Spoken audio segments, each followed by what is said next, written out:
Climb through the clutter. These are the hard facts.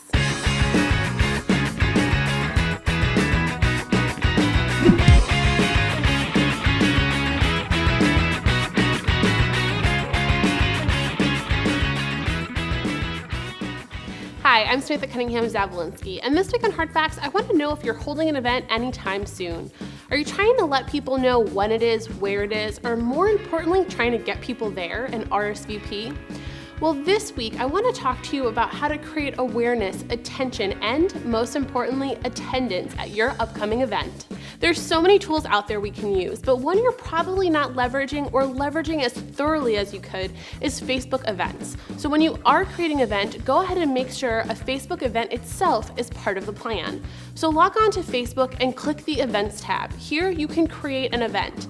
Now when you do so, you want to identify if you're going to keep it open to the public, which would be our recommendation here to attract a larger audience, or you can keep it private. This is when you're using it for more personal events, like keeping a surprise party a surprise. But so when you go on to create your Facebook event, you want to make sure you put as much detail as possible, so individuals know all about the event, the time, the date, and the cause behind it. One thing you're probably not spending as much time thinking about is what that image you're using is. That top image, as well as the 3 other associated sizes with an event, is your core image that you're going to use when trying to educate somebody about what's going on. It's going to pop up in their newsfeed when they log in and take a further look at the event. So here you want to identify a few things you can include to further leverage awareness about what's going on. So there are so many things you can include. Think about the background image itself, a landscape, a really strong image communicating where it is or what it is. But on top of that, include company logos and a detail, for example, the location or the date and time itself.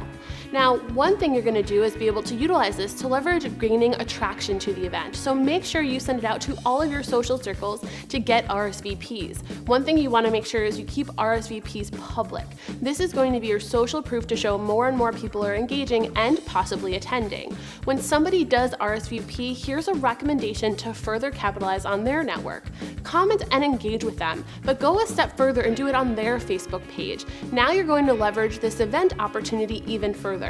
And one thing you want to make sure you don't do is go quiet. So many times we create an event page and barely engage with that audience, except for saying, hey, don't forget, in 5 days, we'll see you at our event.